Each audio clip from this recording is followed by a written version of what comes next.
নমস্কার, দেখছেন নিউজ 18 বাংলা। আপনাদের সঙ্গে রয়েছে আমি সোনিয়া। শুরুতে এই বুলেটিনে নজর রাখতে হচ্ছে সাগর দত্ত হাসপাতালের দিকে, কারণ সেখানে গিয়ে ক্ষোভের মুখে পড়তে হয় প্রদেশ কংগ্রেস সভাপতিকে। প্রদেশ কংগ্রেস সভাপতি শুভঙ্কর সরকারকে গো ব্যাক স্লোগান। আগে ছবিটা দেখাই, সেই মুহূর্তের পরিস্থিতিটা।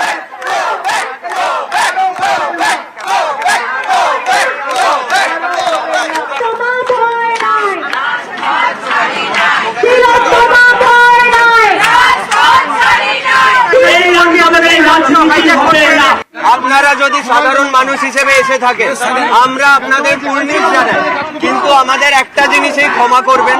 আমি একদম মনের ভেতর থেকে ক্ষমা চেয়ে নিচ্ছি। আপনারা এসছেন, কিন্তু আপাতত যেহেতু একটা রাজনৈতিক পরিচয় আছে, তাই জন্য কিন্তু আমরা পুরোপুরি আপনাদের এন্টারটেইন করতে পারছি না। কিন্তু আপনারা যেহেতু এসছেন, আমরা কিন্তু আপনাদের এই জিনিসটাকে কুর্নিশ জানাই, কোনো পতাকা ছাড়া এসছেন, কিন্তু যেহেতু একটা রাজনৈতিক পরিচয় আছে, তার জন্য আমাদের ক্ষমা করবেন। আমরা কিন্তু আমি হাত জোর করে ক্ষমা চেয়ে নিচ্ছি আপনাদের। সেই ছবিটা আপনাদের দেখাচ্ছিলাম, শুভঙ্কর সরকারকে লক্ষ্য করে গো ব্যাক স্লোগান। কিন্তু কেন এই গো ব্যাক স্লোগান?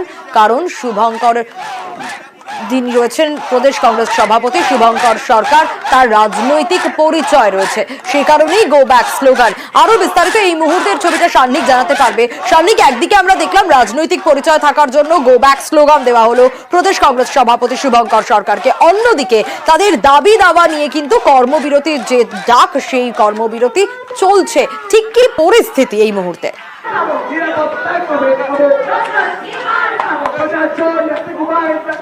দেখো, শুধুমাত্র এই আন্দোলনের ক্ষেত্রে নয়, আমরা এর আগেও দেখেছি যখন ডাক্তারদের এর আগের কর্মবিরতিও চলেছে, সেই সময়ও কিন্তু তারা তাদের দাবিতে একেবারে অনড় ছিলেন যে তাদের মঞ্চে কোন রকম রাজনৈতিক পতাকা বা কোনো রাজনৈতিক দলের কোনো নেতৃত্ব আসতে পারবেন না। আজকেও সেই ছবিটা দেখা গেল সাগর দত্তের এই অবস্থান মঞ্চে। এই অবস্থান মঞ্চে আজকে যে মুহূর্তে আমরা দেখলাম, যখন আজকে এখানে শুভঙ্কর সরকার প্রদেশ কংগ্রেস সভাপতি তিনি এলেন, তিনি আসার পরে এখানে কিন্তু আজকে তাকে এখান থেকে জুনিয়র ডাক্তাররা তারা গো ব্যাক স্লোগান দিলেন। ব্যক্তি হিসেবে, একজন সাধারণ মানুষ হিসেবে তিনি এখানে এসেছেন, সেই বিষয়টাকে তিনি স্বাগত জানিয়েছেন। কিন্তু স্বাভাবিকভাবেই তারা প্রশ্ন তুলেছেন যে একজন রাজনৈতিক ব্যক্তিত্ব, তার এখানে কি প্রয়োজনীয়তা থাকতে পারে? তারকে কোনো রকম ভাবেই কোনো রাজনৈতিক দলকেই তারা এখানে এন্টারটেইন করবেন না, এবং তাদের যে দাবি, তাদের দাবিগুলোকে সামনে রেখে তারাই লড়াই করছেন, এবং সেই লড়াইয়ে কোনো রাজনৈতিক ছাতা তাদের প্রয়োজন নেই, এই বিষয়টা বলে তারা গো ব্যাক স্লোগান দেন। আজকে অন্তত শুভঙ্কর সরকারের আসার পর তারা গো ব্যাক স্লোগান দেন, এবং তারপরে পরবর্তীতে আমরা দেখি শুভঙ্কর সরকার প্রদেশ কংগ্রেস সভাপতি তিনি কিন্তু সাগর দত্তর ক্যাম্পাস থেকে বেরিয়ে যান। স্বাভাবিকভাবেই যে ছবিটা এর আগেও আন্দোলনের ক্ষেত্রে আমরা দেখেছিলাম, এক্ষেত্রেও কিন্তু একই ছবি দেখা গেল সাগর দত্ততে। একেবারে সান্নিক, সঙ্গে থাকো। যারা আন্দোলন করছে তারাও কোনো না কোনো রাজনৈতিক চিন্তাধারায় বিশ্বাস করে, কারণ কেউ তো অ্যাপলিটিক্যাল নয়, আমরাও অ্যাপলিটিক্যাল নই। আমার একটা রাজনৈতিক পরিচয় আছে, সব পরিচয়কে বাইরে রেখে দুর্গাপুজোর আগে মানবতার খাতিরে এবং মানুষের স্বার্থে একজন মানুষ হিসেবে আমরা কিন্তু এখানে এসেছি। কোনো কেউ গোবাক বলেনি, ওরা আমাদের বলেছে, মঞ্চে আমাকে ডেকেছে, আমরা কথা বলেছি, ওনারা বলেছেন যদি আপনারা মানুষ হিসেবে আসেন আপনাদের আমরা গ্রহণ করি, ঝান্ডা নিয়ে আসেন। যদি ঝান্ডা নিয়ে আসেননি তার জন্য ধন্যবাদ। ওরা একদম বলেছে যদি কেউ রাজনৈতিক ফায়দা নিতে আসে, যদি রাজনৈতিক পতাকা নিতে আসে, তাদের গো ব্যাক। আমাদের এই জিনিসটার কোনো রাজনৈতিক রং নেই, আমরা পুরোটাই অরাজনৈতিক আন্দোলন।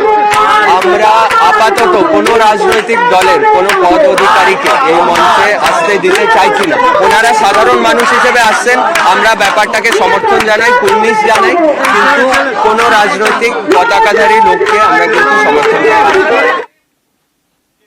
শুক্রবার রাতে রোগী মৃত্যুর ঘটনা, তারপরে উত্তেজনার পরিস্থিতি তৈরি হয় সাগর দত্তে, এবং সেখানে সাগর দত্ত হাসপাতালে কর্মবিরতি শুরু হয়। গতকালও কর্মবিরতির ছবি আমরা দেখেছিলাম, আজকেও কর্মবিরতি জুনিয়র চিকিৎসকদের। সান্নিক আরো বিস্তারিত জানাতে পারবে এই মুহূর্তের ছবিটা। সান্নিক, গতকালও আমরা দেখেছিলাম কর্মবিরতি, আজও শুধু নিরাপত্তা নয়, তার পাশাপাশি আরো দাবি দাওয়া রয়েছে এই জুনিয়র চিকিৎসকদের।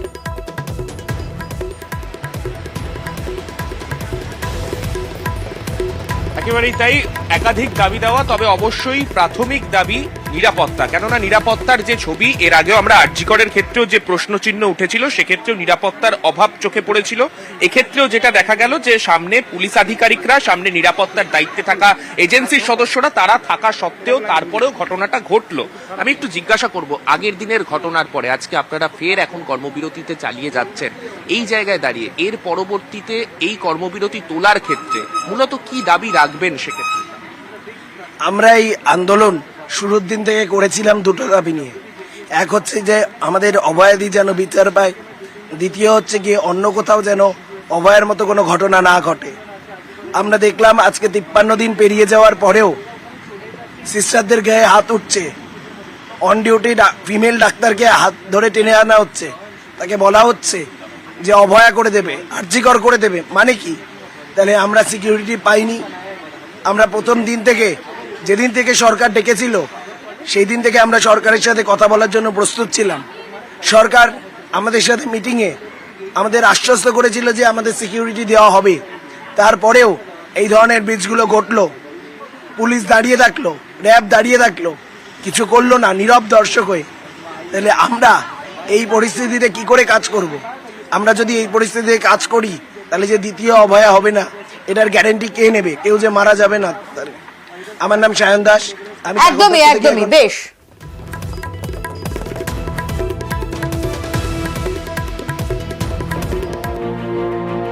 আবারও আক্রান্ত চিকিৎসক, আবারও কর্মবিরতিতে চিকিৎসক এবং স্বাস্থ্যকর্মীরা। আরজিকরের পর এবার কামারহাটির সাগর দত্ত মেডিকেল। এরকম ভেগ এক্সকিউজ কিন্তু আমরা অনেক শুনে নিয়েছি। এগুলোর এগেইনস্টে পদক্ষেপ না হলে আমরা কিন্তু কেউ ময়দান ছেড়ে যাব না, আমরা কিন্তু আমাদের কর্মবিরতি কন্টিনিউ করব। ঘটনার সূত্রপাত শুক্রবার বিকেলে রোগীর মৃত্যু ঘিরে চিকিৎসকদের বিরুদ্ধে গাফিলতির অভিযোগ তোলে মৃতের পরিবার। দিশেহারা পরিবার চিকিৎসক ও নার্সদের উপর চড়াও হয়। পুলিশের সামনেই হাসপাতালে ঢোকে রোগীর আত্মীয়রা। পেশেন্ট পার্টি এসে সিস্টারদের গায়ে হাত তুললো, ডাক্তারদের গায়ে হাত তুললো। পুলিশ, সিকিউরিটি এবং র্যাবরা কোনো রকম কোনো পদক্ষেপ নেননি। আমাদের ফিমেল পিজিটির গায়ে আবার হাত দেয়, হাত ধরে টানাটানি করেন, বলেন যে এখানেই তোকে আরজিকরের মতো হেনস্থা করে দেবো, তোকে দেখে নেবো আমরা। সিসিটিভি দেখতে গিয়ে দেখি আমাদের যে রেস্টরুমের বাইরে কোনো সিসিটিভি ক্যামেরাই নেই। হাসপাতালের নিরাপত্তা নিয়ে প্রতিবাদ শুরু করেন চিকিৎসক এবং স্বাস্থ্যকর্মীরা। রাতভর চলে অবস্থান। মাঝরাতে আন্দোলনে সামিল হন সাগর দত্ত মেডিকেল কলেজের অধ্যক্ষ। আমাদের যা কলেজ কাউন্সিলের প্রাইমারি সিদ্ধান্ত, সেটা হচ্ছে সিকিউরিটি যারা ছিল, সিকিউরিটি কর্মী যারা ছিল, তাদের গাফিলতির জন্য এই ঘটনাটা ঘটেছে। আমার এজেন্সির বিরুদ্ধে তো বলা হয়েছে জানানোর জন্য। শনিবার সকালে বিক্ষোভের মুখে পড়েন সাগর দত্ত হাসপাতালের সুপার। তাকে ঘিরে বিক্ষোভ দেখান জুনিয়র ডাক্তার এবং নার্সরা। আমাদের অথরিটি বলছে সিকিউরিটি দিয়েছে, এত লোক ঢুকলো কি করে? আজকে আমার স্টাফের মেরেছে, কালকে আমাদের ছুরি মারবে না, তার গ্যারান্টি কে দেবে? এখানে একটা প্রাইভেট এজেন্সি দিয়ে, তাদেরকে কোনো ট্রেনিং নেই, সেই রকম একটা সিকিউরিটি এজেন্সি দিয়ে এখানে চলে। প্যারালালি এখানে 16 জন কনস্টেবল এবং 4 জন অফিসার, সেই সাথে 8 জন সিভিক ভলান্টিয়ার পোস্টেড হয়েছে। এত বড় একটা হাসপাতালের এই সংখ্যাটা প্রচুর অপ্রতুল। তাহলে নিরাপত্তায় আপনি সন্তুষ্ট নন? অবশ্যই নই। গত মাসে আরজিকরে মহিলা চিকিৎসকের ধর্ষণ, খুন, তা নিয়ে তোলপাড়। নিরাপত্তার দাবিতে পথে নামেন জুনিয়র ডাক্তাররা। 1 মাসেরও বেশি সময় ধরে চলে কর্মবিরতি। সেই ঘটনার রেশ না কাটতেই এবার সাগর দত্ত মেডিকেলে আক্রান্ত চিকিৎসক এবং স্বাস্থ্যকর্মী। ফের আন্দোলনে ডাক্তাররা, শুরু হয় কর্মবিরতি। আরজিকরের আন্দোলনকারীরাও যোগ দেন সাগর দত্ত মেডিকেলের অবস্থান মঞ্চে। পরিস্থিতি মোকাবিলায় আসরে নামে প্রশাসন। শনিবার বিকেলে সাগর দত্ত মেডিকেলে যান উত্তর 24 পরগনার জেলা শাসক এবং ব্যারাকপুরের পুলিশ কমিশনার। স্বাস্থ্য সচিব থেকে শুরু করে স্বাস্থ্যকর্তারাও যান কামারহাটির এই সরকারি হাসপাতালে। নিঃসন্দেহে যে ঘটনা হয়েছিল সেটা উচিত নেই, তার জন্য পুলিশ আজকে থেকে পুলিশ মোতায়েন বাড়ানো হচ্ছে। অ্যাডিশনাল প্রায় 250 বেশি সিসিটিভি কাজ আজকে থেকে আরম্ভ হচ্ছে। ওদের rest room and all other things এর কাজও করা হচ্ছে। নার্সদেরও কথা শোনা হয়েছে। সিকিউরিটি, হসপিটাল সিকিউরিটি একটা কালেকটিভ রেসপন্সিবিলিটি আছে। কিছুটা ইস্যু ছিল এখানে, পার্টিকুলারলি এখানে ইমার্জেন্সি পার্ট নিয়ে ইস্যু ছিল অ্যাক্সেস কন্ট্রোলটা, কি অনেক সময় পেশেন্ট পার্টির সঙ্গে যে কতজন ঢুকবে আর না ঢুকবে সেটা নিয়ে আলোচনা হয়েছে।